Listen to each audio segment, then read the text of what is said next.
Joining us today are the creative team of Invincible Universe, Battle Beast. One is the Eisner-Award winning writer and co-creator of a small indie title you've probably never heard of, like The Walking Dead, Firepower, Outcast, Oblivion Song, Void Rivals, and of course, Invincible.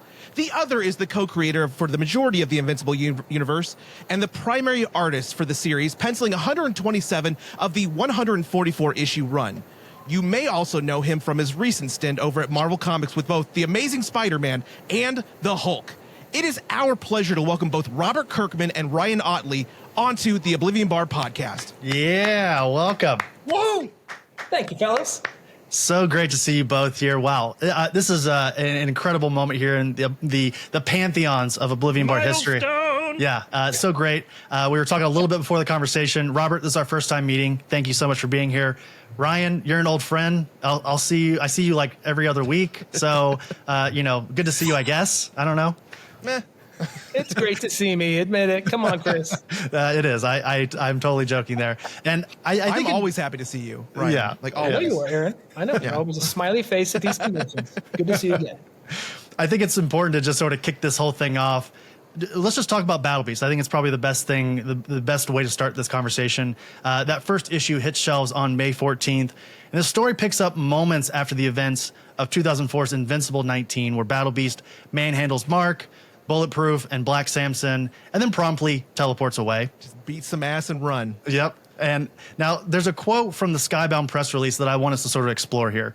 No longer a mindless avatar of death, Thok begins to awaken from a haze of his bloodlust.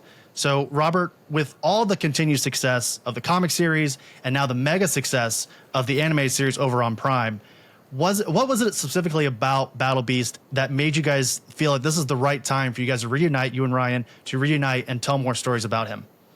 I mean, the short, honest answer is Ryan was available, but Battle Beast became one of our favorite characters from Invincible, if not our favorite character from Invincible.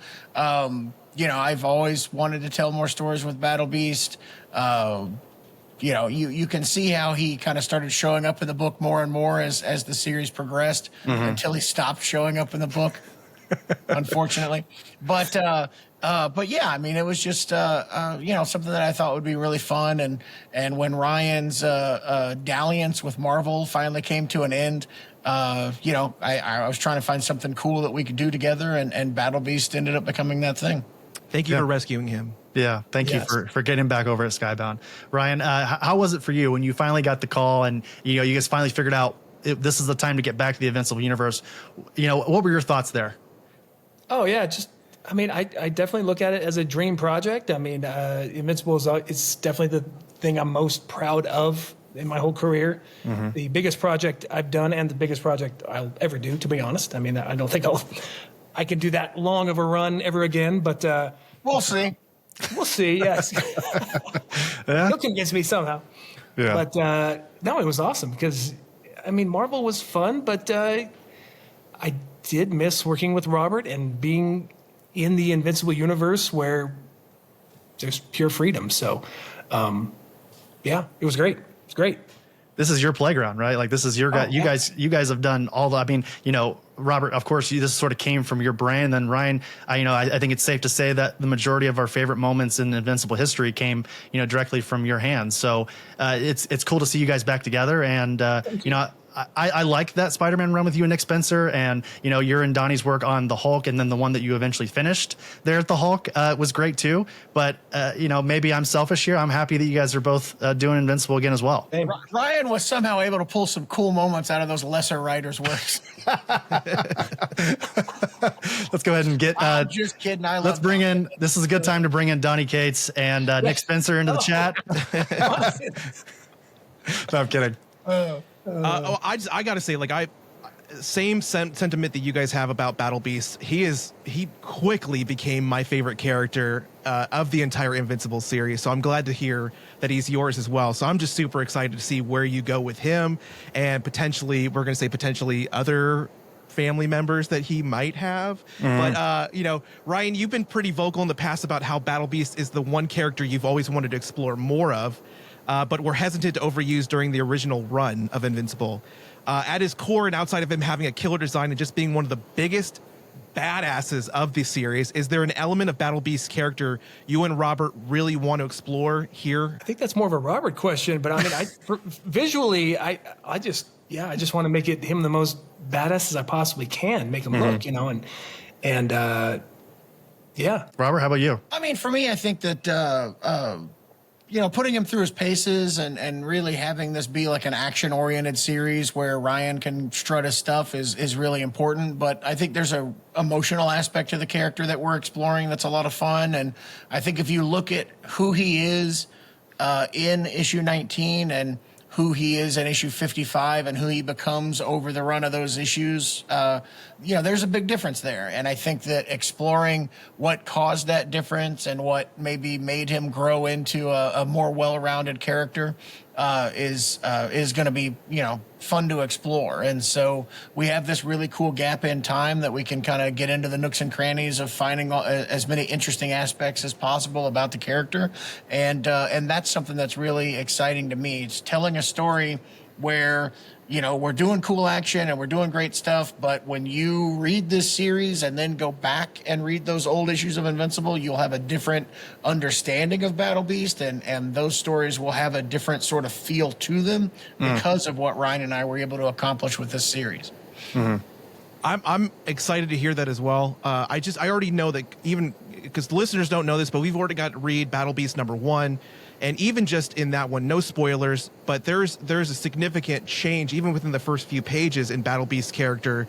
So I'm excited to see how you guys are going to continue to explore just that mentality change that he has, going forward, because it's already significant just in issue 1. Yeah, and again, we pick up moments after that moment in issue 19 where we first meet Battle Beast. Aaron and I were talking before the recording, and I love that in the pantheons of Invincible's history, the first words that Battle Beast says is "roar."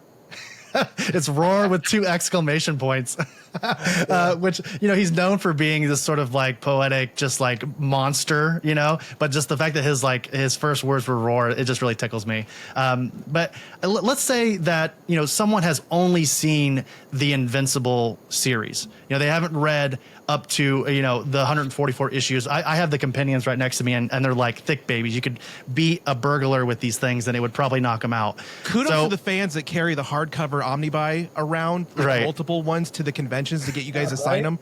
Like, kudos. Those guys are they ruck more than some of us, while we were in the military did. It's amazing. Right. Yeah. We're building muscle mass with this book, We're accomplishing great things. And I think it's safe to say that nothing is spoiled in what eventually happens to talk, in this first issue of this new series. But Ryan, Robert, whoever wants to sort of take this one, how would you suggest fans approach this new comic series going forward if they haven't read, anything past issue 19 of Invincible? Well, they've probably already seen season 1, 2, and 3, right? Sure, yeah. And that's all you need? Yeah. Yeah, I mean, I think that, we've carefully crafted this series. So if you've read every issue of Invincible and you've watched every episode of the show, this book will make sense. You'll totally dig it. If you've not read any of Invincible and not watched the show at all, but you're like, I don't know, I want to try this stuff, this series will make complete sense. There's nothing dependent of Invincible for you to understand. If you've only watched the show, totally works. Nothing is going to be spoiled. There's not any kind of callbacks to things that have happened in the series. If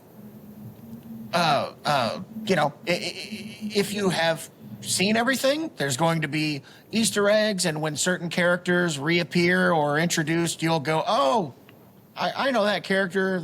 It's exciting to see them again. But if you are unfamiliar with Invincible, they'll just seem like cool new characters being introduced, and it'll work in that context as well. So yeah, we're going to great lengths to make sure that there isn't any kind of, if you don't know what eventually happens in Invincible 102, this issue of Battle Beast doesn't make sense. Like, we don't want to do anything like that. Sure. And we want Battle Beast to feel like its own self-contained story. So you will get a complete experience from reading Battle Beast. You will, it has a beginning, middle, and an end, and will exist as its own piece and is not necessarily dependent on Invincible. So, we're trying to make sure it's a satisfying read for anybody that's coming at it from any angle. You really value that brick and mortar inclusiveness when it comes to these events. I don't think it even would be a Robert Kirkman release if you didn't have some kind of surprise planned for the launch of a new book. Most fans will probably exhausting. I'll tell you, from the fans' perspective, we really appreciate it. It's nice to know that, at least a couple of the creators, Ryan included in this, you guys really go to the extra lengths to make this launch really special. And, I think very specifically of the Die, Die, Die surprise drop, the unannounced last issue of The Walking Dead, even Jetfire showing up again in Void Rivals #1 from a couple years ago with the Energon universe. So can you tell us a little bit about, and Ryan, I'd love to hear your thoughts. You're forgetting that comic that was discovered in a warehouse that was apparently from another dimension, Solid Blood 17, that an alternate reality Robert Kirkman and Ryan Ottley did that was sent out, because we just found printed copies at a warehouse, so we just distributed those for free as well. Oh. I just wanted to make sure you didn't forget thank you. Yeah, thank you for that inclusion. I appreciate it. The alternate reality Ryan was involved in. Yeah. Are we talking about the Rick Grimes story? Is this the one we're talking about here? Ryan, these guys don't even know what Solid Blood is. I don't. They're actually not fans. I don't know who these guys are. Oh my gosh, Aaron, we're not real fans. Damn it. I have an excuse. I thought we were. I have an excuse. What was your excuse, Aaron? Oh, I'm new. He's new to the comic world. Sorry. Solid Blood 17, very, very unique and somewhat rare artifact. Okay, Can you give us a little bit of back? Just because I want to be a real fan. Signed copy right here. Oh, Watch Robert's video on YouTube talking about it. Okay. So Diamond has the palette. Came out of nowhere. I'm being coy, but the printer, it was during the pandemic in 2021. The printer called us, called Eric Stevenson, and was like, "We've got some Image Comics here. We don't have a distribution order. I don't know what is going on here." And they did some digging, and it was a shipment ready to go of a fully printed comic that was credited to myself and Ryan Ottley. And they, sent samples to us and showed it to us. And it was characters that Ryan and I had vaguely talked about doing things with, years ago, but we had never really gotten around to doing it. And so it's super weird. It looks like I wrote it. It looks like Ryan drew it, but it's a comic that kind of came out of nowhere. And if you read the comic, there's all kinds of weird things that don't quite make sense. The letters column talks about how I did a comic called Walking Dead, but it got canceled, but that didn't actually happen. So I don't really understand. But I think it's some kind of prank that somebody that's able to ape our work, had done. I decided to just distribute it because I was like, if you're going to play a prank on me like that, I'm going to call your bluff. So we just sent it out to retailers for free. People seem to enjoy it, but now no one remembers it. I'm looking at the cover right now, and it absolutely does look like your artwork, Ryan. That's yeah. That's wild. We got some Skynet, back in time, stuff, changing the timeline. We're in the darkest timeline right now anyway, so this totally makes sense. Yeah. Like I say, I don't buy into all that stuff, but it's definitely somewhat bizarre.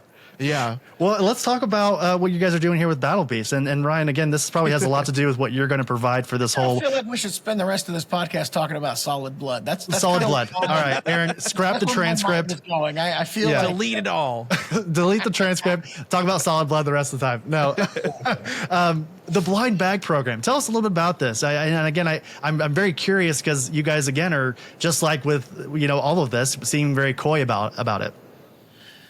The blind bag program. I mean, blind bag is not a new concept. There's blind box figurines and things like that. It's kind of a fun thing. And like I say, we're always trying to, make the experience of going into the comic book store as special and unique and memorable as possible. And so we thought it'd be neat. You do all these variant covers for these comics now, and some of them are very rare.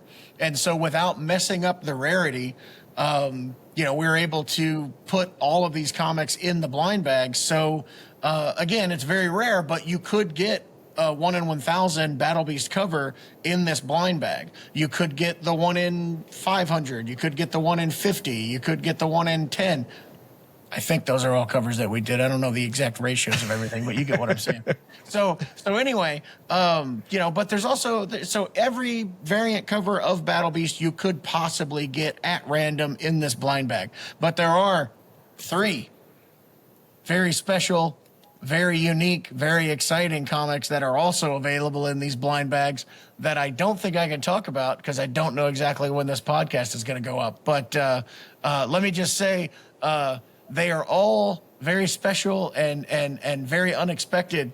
And one of them is absolutely insane to the point where if I told you what it was right now, you possibly wouldn't even believe me. Okay. I mean, I don't think you can hype that up anymore. I guess let me kick it over to Ryan here. What has been your sort of preparation for this blind bag program? Because, if I know anything about Ryan Ottley is that you come with the goods when it comes to Invincible covers, original art, all the things. Trading cards even. Trading cards. I mean, again, we can't say exactly what's going in there, but you shall see. I mean, Okay. I did the 1 in 1,000 cover, and so... that's the one that, that's going to be the rare one to get in there.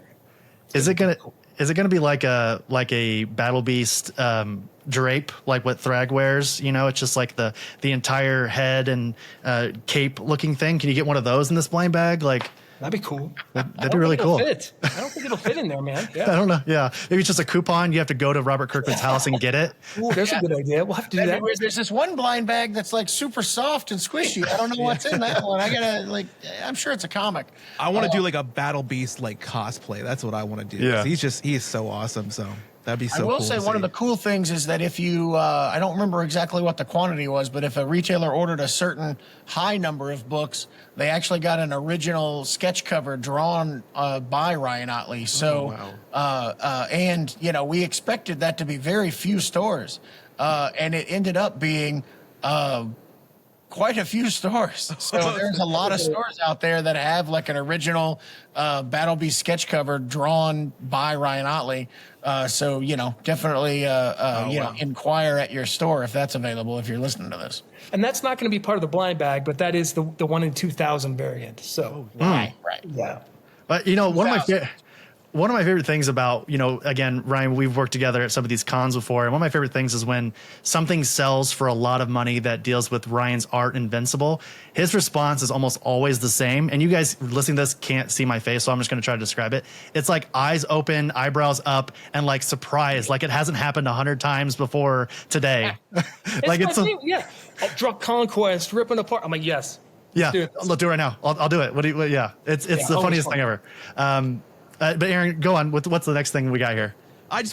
Before we just jump into the final question, I just want to say, I love the fact that Ryan is genuinely surprised when people come up and are just every single time so appreciative of people appreciating your art and what you've done for Invincible for these other runs. And same with you, Robert. This is the first time I'm actually getting to see you what you look like in person, because honestly, I've seen your pictures, but every time I try and see you at a convention, you're swamped. busy or swamped, and it's never the opportunity. So it's I'm awesome a ghost. to get. Yeah, it's so awesome. But Ryan makes himself available to table, and people come up and show him their cosplays, their art, their pops, and you're just sitting there, bells on, smiling, just happy as hell because you just genuinely love that people appreciate it, and it's so awesome to see as a fan. So I just want to say before I get to the final question, thank you for being just that genuine. And I'm not saying that you're not like that, Robert. I just haven't interacted with you at that level. I kind of think that's what you're saying, Aaron. Honestly, I never offend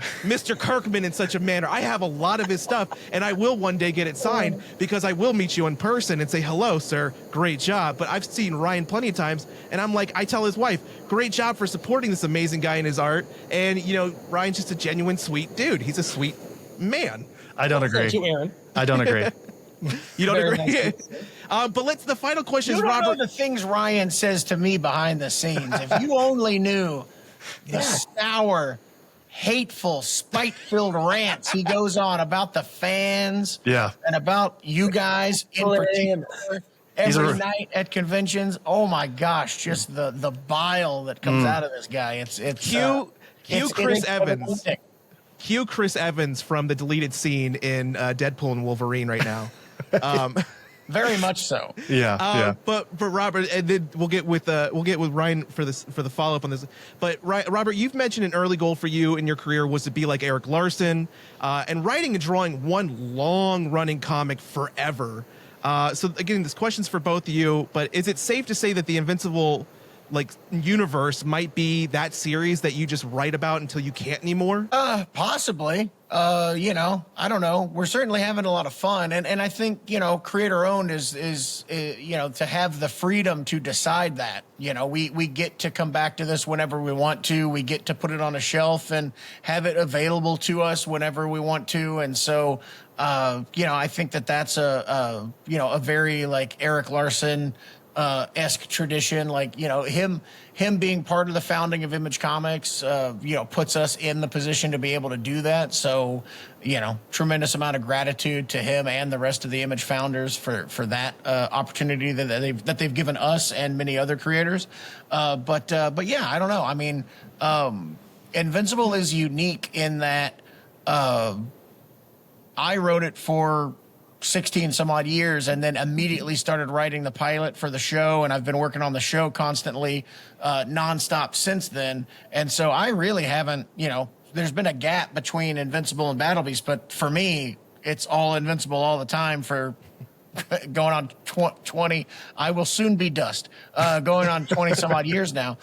So yeah, I could see writing this stuff for the rest of my life. It's definitely a universe that I love telling stories in, and I think that there's room within the universe to do absolutely anything, which could not be on more display than it is in Battle Beast. The things that we do in this series and the different directions the story goes, I think are really going to take people by surprise. And now that I've said far too many words, Ryan. Yes.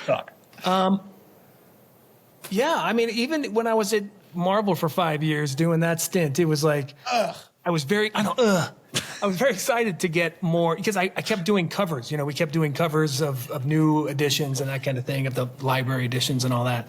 So always fun to jump back on that. And then of course at the conventions, I do quite a few shows a year. So, the majority of commissions I do, it's mostly Invincible stuff. So it's like I've never stopped drawing these people, and it's to me, it's very exciting, and it's always fun. So to jump back into it and have it be my full-time job again is quite exhilarating.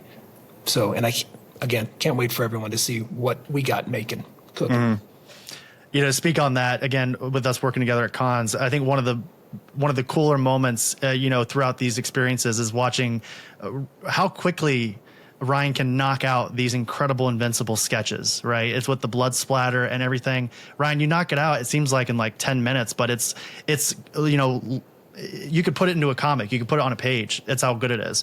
So it's really cool to see that. And, again, as we said at the beginning, this is sort of my closeout here, is what a pleasure it was to get both you guys here on the show together to talk about not only Battle Beast, which again, that comes out on May 14th, that first issue comes out on May 14th, but to also just talk about Invincible as a whole, because Aaron and I are both huge fans, not only again of the comic, but the show is incredible. There's a reason why it's also equally as big of a hit. And Robert, and actually small side question before we get out of here.